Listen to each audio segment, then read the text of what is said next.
Hola, hoy es 26 de abril y les cuento que el día de ayer me llegó por enésima vez, ahora a mi cuenta de Facebook, un video de parte de un amigo muy querido, un compañero del CCH, imagínense, hace no sé cuántas décadas que no lo veo, pero sí sé que nos conocimos en los lejanos años de 1972.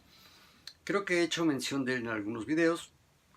Este, Él era un hombre alto, arriba de un 80, que en aquel entonces cumplía el prototipo del joven hippioso, el joven hippie, ¿no? Tenía su cabello rubio, largo, ondulado, usaba barba, de repente llegaba con sus prendas de tela de jerga, ¿no? De manta, guaraches, y además era un estupendo guitarrista y cantante. Y hacía un dueto de verdad muy bonito, tocaban muy bien, cantaban muy bien, con otro cuate, también más o menos las mismas características. Eh, Coincidimos en el tercer semestre, cursamos juntos tercer y cuarto semestre en el Colegio de Ciencias y Humanidades, y nos hicimos muy amigos, ¿no? Evidentemente, pues para mí era un hombre admirable porque tocaba las canciones que estaban en boga, no las de la radio, sino las de este rock un poco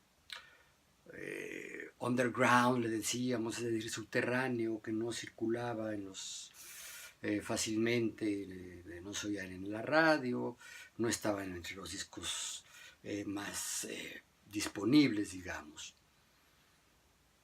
Y también empezaron a tocar lo que en ese momento empezaba como la música de protesta latinoamericana, o la que después se le llamó la nueva trova latinoamericana, música revolucionaria.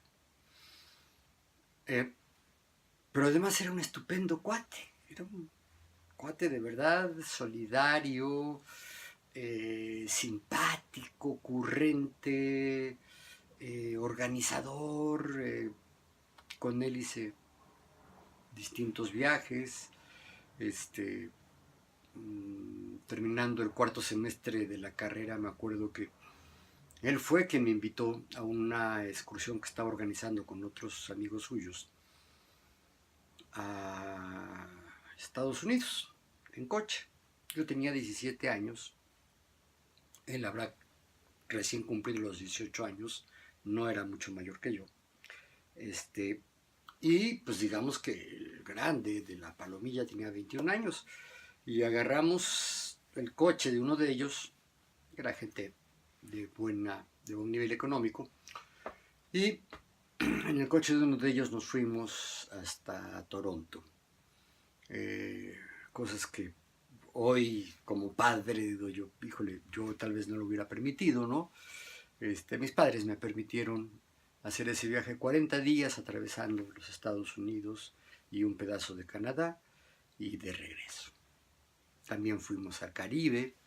Yo con ellos conocí Cancún en 1974, poquitos meses después de ese viaje a Estados Unidos. Y conocí San Blas Nayarit en un viaje que hicimos de ride, pidiendo aventón, en fin.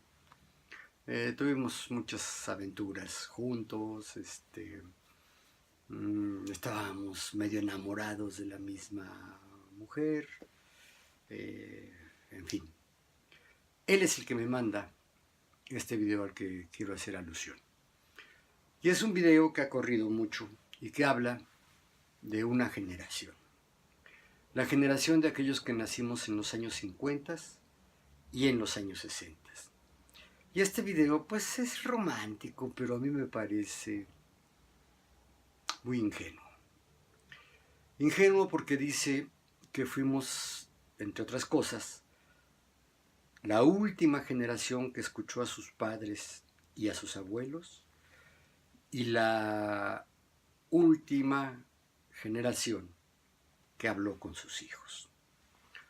Es decir, según este video, además de que nos divertíamos con cosas muy sencillas, de que jugábamos mucho en la calle, que respetábamos a los mayores, que cumplíamos en la escuela, que casi no peleábamos y cuando peleábamos era tiro derecho a puño limpio, ¿no? Uno contra uno. Que teníamos respeto por el sexo opuesto, ¿no? Bueno, esa es una visión. A mí ese video nunca me ha gustado. Nunca me ha gustado porque creo que parte de una falacia, de una mentira, de una visión muy favorable, muy egocéntrica, de algún sujeto, de algunos sujetos que tienen esa visión de sí mismos, ¿no? Que fueron buenos, que fueron obedientes, que no le hicieron daño a nadie, que no nos peleábamos con nuestros mayores, que éramos protectores con los que seguían en edad a nosotros. Y yo digo, esto no es cierto. Si bien algunos sí fuimos así, si bien sí enarbolamos un poco la filosofía de paz y amor, ¿no?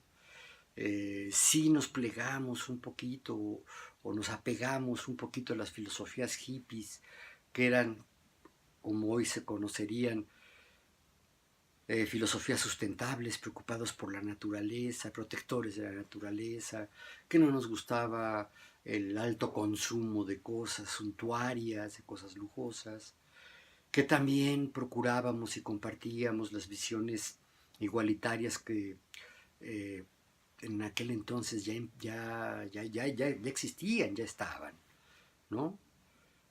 Todo esto es cierto, sí, pero también, y esto pues yo lo platiqué en alguno de los videos iniciales de esta serie, de este canal. También fuimos tipos que desobedecimos a nuestros padres, que rompimos generacionalmente con los mayores. Les decíamos la momisa, por decir algo. Que fuimos, sí, y no todos, pero sí fuimos parte de una generación con la que irrumpió la cultura juvenil que antes no existía, e irrumpió en contra de lo que pensaban los viejos, de lo que los propios viejos deseaban de nosotros. Éramos greñudos y a nuestros padres no les gustaba que anduviéramos greñudos. Las niñas usaban minifaldas o pantalones muy entallados o blusitas que enseñaban el ombligo, muy escotadas, y eso tampoco les gustaba a los grandes. Consumíamos drogas prohibidas, ¿no? Fuimos, no sé si qué tan pioneros, pero entre nosotros se hizo una moda fumar marihuana, comer hongos alucinógenos, consumir LSD. Crecimos con el rock, crecimos con la revolución cubana, que fue una revolución que llega por la vía de las armas al poder y tumba al orden establecido. Íbamos contra el establishment. Y joven que no se sintiera, que no fuera rebelde, era mal visto entre el resto de jóvenes, entre el grueso de los jóvenes. Esos fuimos nosotros.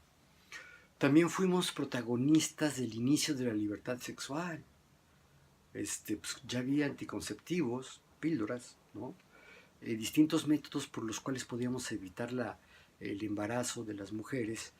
Y bueno, pues los que nos atrevimos tarde o temprano, pues sí le dimos vuelo a la hilacha y sí ejercimos la sexualidad fuera de los vínculos sentimentales, fuera de los compromisos matrimoniales, ¿no?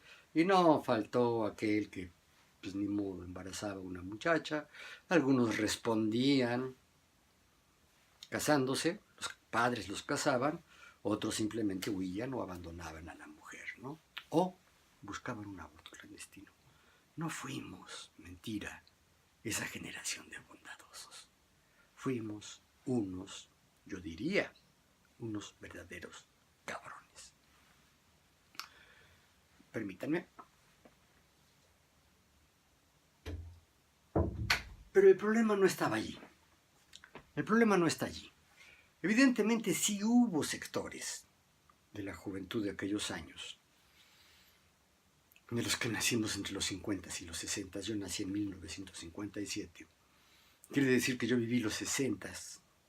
Mi adolescencia la viví en los 60, ¿no? Y principios de los 70.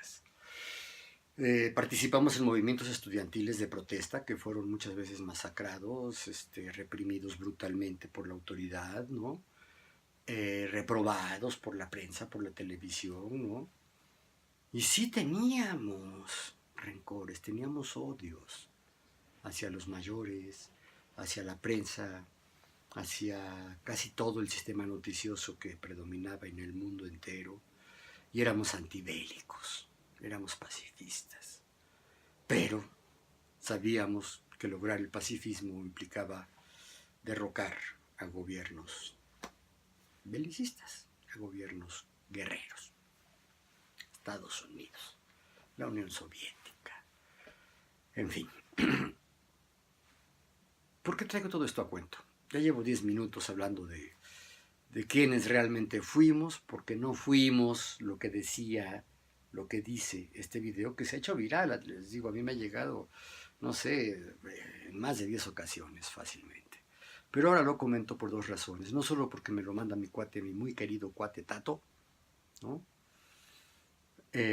Y tengo un pequeñito debate con él, no quise llevarla a mayores, pero también porque tuve la fortuna, ¿cómo lo puedo decir? La buena suerte de que un grupo de jóvenes muy jóvenes me buscaron para que yo les ayudara a generar contenidos, tal vez, enfoques. No hemos platicado si me quieren como guionista para producir materiales audiovisuales, ya sean videos de YouTube o cortometrajes, o de plano tirarle a largometraje. Me parece que ellos quieren incursionar a través del multimedia, a través pues de los medios digitales, en el cine micro, mediano, bueno, cortometraje, mediometraje o largometraje, no lo sé. Y me invitaron para platicar, para darles ideas, quieren experimentar, a ver si pueden hacer algo fílmico de alguno de mis poemas.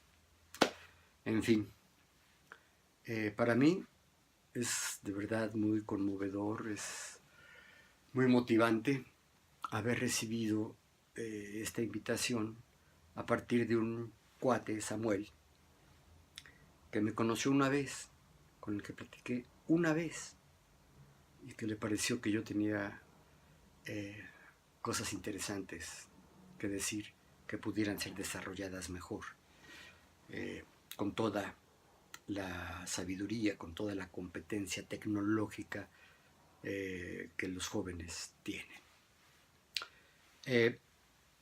Y quise empezar con el comentario de este video que habla de las generaciones. También un poco como aportación a este grupo de creativos. Después preguntaré si se me permite mencionar su razón social, el nombre de su grupo. Pero pues hacerles ver que hay muchas formas de llamarles a las generaciones. Tal vez no todas deban de ser llamadas generaciones. Yo tengo mi clasificación generacional, la platiqué también en videos anteriores, en los videos iniciales de este canal. Como hay una clasificación que hizo muy popular aquí en México la revista Algarabía, que la clasificaba por letras, ¿no? Y hablaba de que después de una generación que los sociólogos norteamericanos llamaron los baby boomers, o sea, aquella generación que nace después de la Segunda Guerra Mundial, y se llaman baby boomers porque hay el boom, es decir, el crecimiento explosivo de bebés, ¿no? Las familias de los 50, de los 60, tuvieron muchos hijos, ¿no? En Estados Unidos en particular. Porque, pues evidentemente, después de la Segunda Guerra Mundial, los Estados Unidos vivieron una gran bonanza económica y las clases medias crecieron y bueno, pues alcanzaba para mantener familias grandes, darles estudios, alimentarlos, vestirlos, etcétera, etcétera. Esos son los baby boomers. De hecho, a mí me clasificarían como baby boomer, ¿no? Por la fecha en que nací.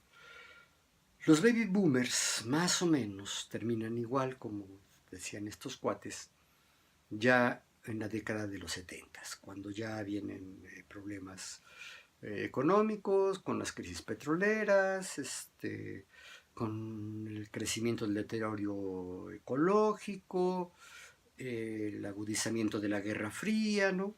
En fin.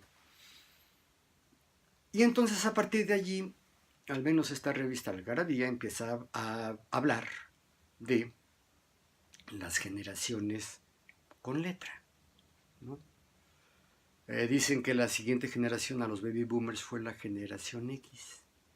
Y le llamaban la generación X porque era una generación que tenía una identidad muy difusa. Eran X. Así se decían a sí mismos. Para decir que algo era sin importancia, superficial, un poco desconocido incluso, decían X. Supongo que aludiendo a la incógnita clásica del álgebra, ¿no? La X es una incógnita. Entonces, pues todo era X. Y la generación se portaba X, ¿no? Después viene la generación a la que le llaman Y. Pero esta le llaman Y por una cuestión media pornográfica. Porque, sobre todo las muchachas, las niñas, empiezan a usar pantalones de tiro muy, muy, muy bajo y regresan, ¿no? Después de los 60 regresa esta moda de los pantalones con el tiro bajo y las blusas muy cortas. De tal manera que, viéndolas por atrás, el pantalón hacía una Y. No el pantalón, sino digamos, el inicio de las nalgas de las mujeres hacia una Y. Y solían taparse cuando se agachaban, ¿no? O cuando sentían que había una mirada pecaminosa, malintencionada detrás de ellas, ¿no? Y los hombres decíamos, bueno, ¿estas se tapan o están llamando la atención? ¿No? Pero además de que era una generación que tenía durante un tiempo este tipo de vestimenta, decían, pues, ¿qué sigue de la generación X? Que no es esa generación que está perdida, que ya no es hippie, que ya no es revolucionaria, sino que pues ya anda como un poco perdida, ¿no? La X. ¿Qué sigue de la X? Pues la Y, ¿no? Entonces esa generación es la Y. Y esa es la misma que algunos de pronto empezaron a llamarle los millennials. A mí nunca me ha quedado claro, seguramente por ignorancia, ¿por qué les llaman los millennials? Porque nacieron en el tránsito de un milenio al otro, es decir, del siglo XX al siglo XXI, del milenio de los miles al milenio de los 2000,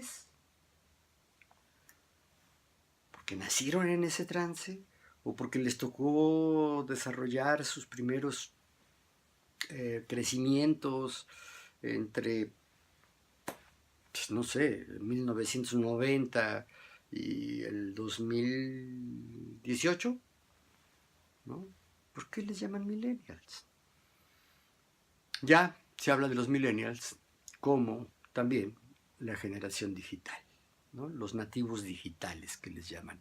Es decir, que desde que nacen ya están rodeados de botoncitos, de aparatos electrónicos, tal vez los celulares, tal vez la computadora, tal vez la laptop, tal vez la tableta, ¿no?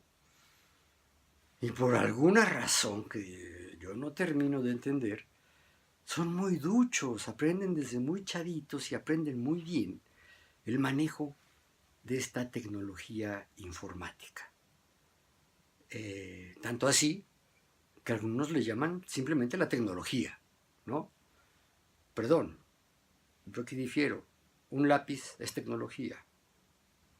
Un cuchillo es tecnología. Un martillo es tecnología. Aquí habría que especificar que estamos hablando de la tecnología informática y de la comunicación, esas famosas TICs, ¿no? Bueno, Resulta que los millennials, estos llamados millennials, mal ubicados en el tiempo, sí son una generación de nativos digitales porque nacen dentro ya del ambiente digitalizado. Y ya sabemos que es digitalizado porque los rudimentos de programación de todos estos aparatos maravillosos y demoníacos al mismo tiempo se basa en un sistema binario, 0 o 1, prendido o apagado, prendido o apagado. Es decir, está basado en dígitos, y en particular en 2 dígitos, el 0 y el 1. En fin, habrá quien sepa más de esto. Yo no soy nativo digital, yo soy un migrante digital. Toda mi generación, híjole, los que nacieron antes, ¿qué les digo yo? De 1981, 82, somos migrantes digitales. De ahí en adelante ya empiezan a nacer, digamos, desde principios de los 80s, empiezan a nacer los niños que crecen entre botoncitos, lucecitas, pantallas, y se vuelven los niños multimedia, los multitask, porque son capaces de hacer muchas cosas al mismo tiempo. Un poco gracias a los aparatos, pero también un poco al tipo de atención que desarrollan por la presencia masiva y cotidiana de estos aparatos. En fin. Esa es otra clasificación, ¿no? Hoy se empieza a discutir que si ya hay una generación post-millennial, no se ha definido, no se sabe cómo va a ser, en fin. Pero yo sí quiero hablar, pues, de que no son precisamente generaciones. Cuando se habla de generación, se habla de cómo se genera, es decir, cómo tiene que ver con genética, con cómo nace, tiene que ver con el nacimiento, pues, ¿no? Entonces, tradicionalmente, la demografía, las ciencias sociales, la antropología hablaba de generaciones por grupos de edad. Antes se pensaba que cada 20 años se renovaba una generación. ¿Por qué? Porque más o menos a los 20 años, edad promedio, a los 20 años de edad, los individuos empezaban a reproducirse, entonces empezaban a renovar la generación. Tengo entendido que en demografía esto se ha ampliado porque ahora los jóvenes tardan más en empezar a reproducirse, en formar familia, en tener hijitos, etc. No sé si sean 20, 25 o 30 años. Pero por eso es que las generaciones antes se medían por los años de vida, ¿no? Algunos lo ubicaban por los años de nacimiento, otros los ubicaban por los años en que alcanzaban la madurez, etc. Tampoco fue muy claro. Pero yo tengo otra, yo hice la mía, ¿no? Y la hice para explicar no tanto las generaciones, aunque sí, finalmente sí estoy hablando de generaciones de estudiantes universitarios en México y de alguna manera en el mundo occidental, y hablo de que yo distingo por lo menos 3, ¿no?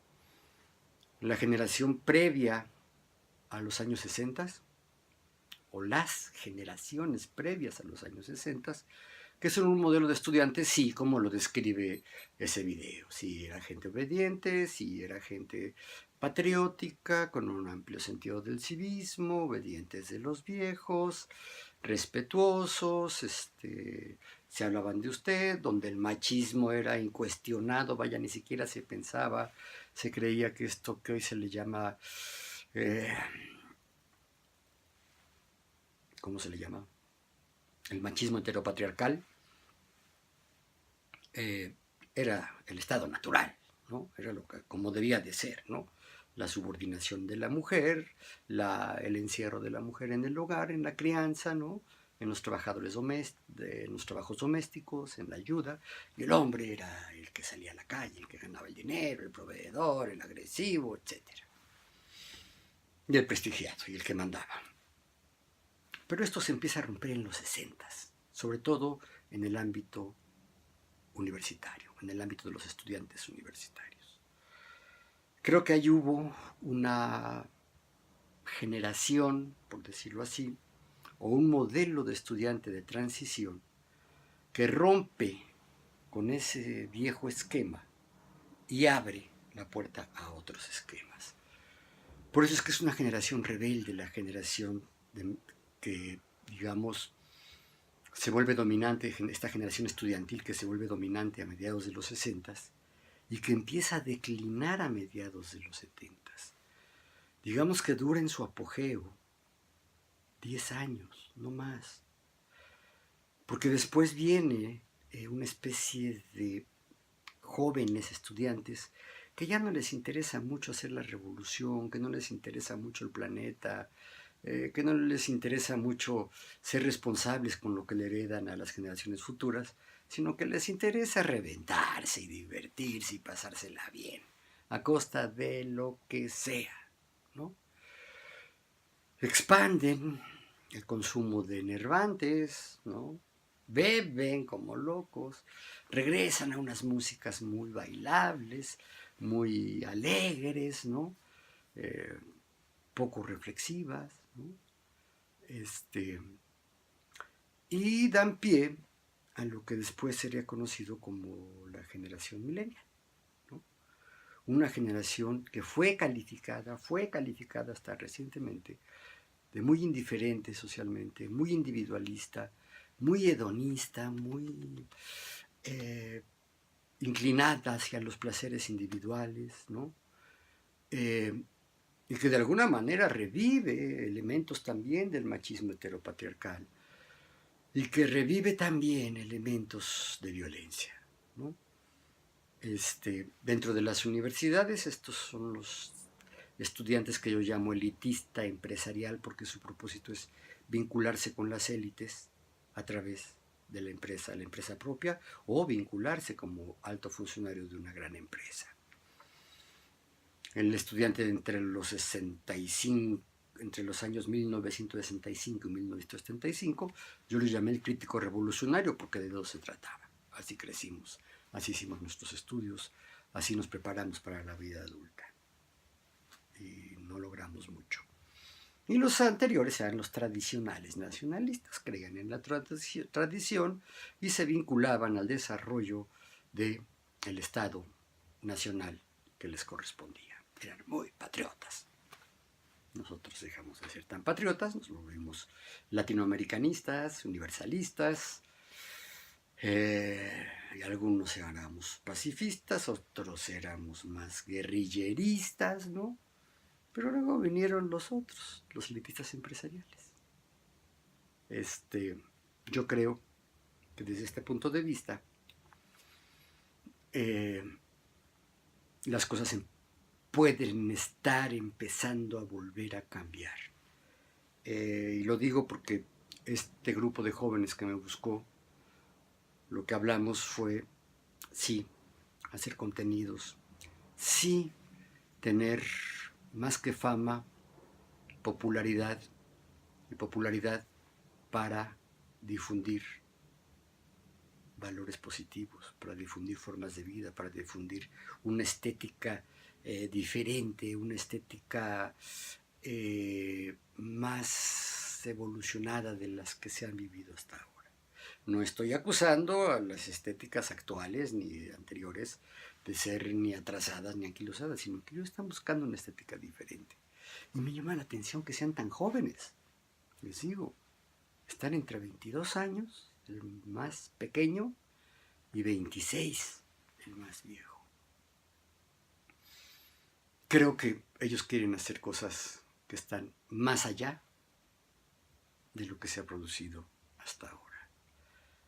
Y creo que, no sé si sea una característica general o sea un rasgo nada más de este pequeño grupito, creo que se están apoyando ya en la experiencia de los viejos, cosa que nosotros, los críticos revolucionarios, los sesenteros, no hicimos, ¿no?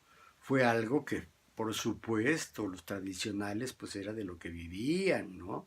Del respeto a la abuelita, al abuelito, y por supuesto, los elitistas empresariales, los millennials, los nativos digitales para nada que se querían ver influenciados por la generación adulta.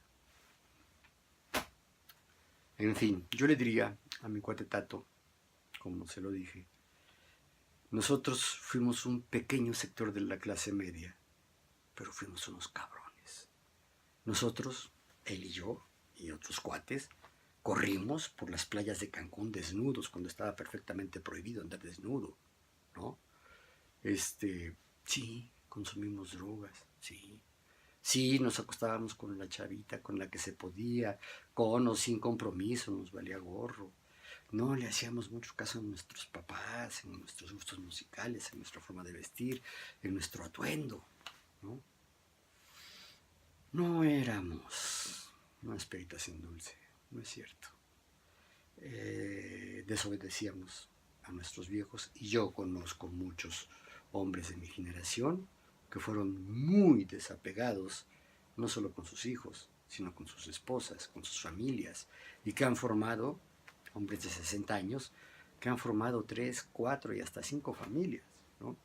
Y desentendiéndose de todas. Es decir, dos cosas quiere decir.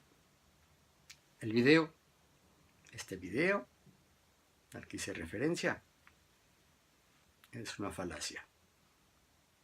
¿Y qué otra cosa quiero decir? Que parece ser que hay una muy buena generación, o por lo menos hay grupos muy buenos en las generaciones más jóvenes, los que tienen hoy entre 20 y 30 años. En fin,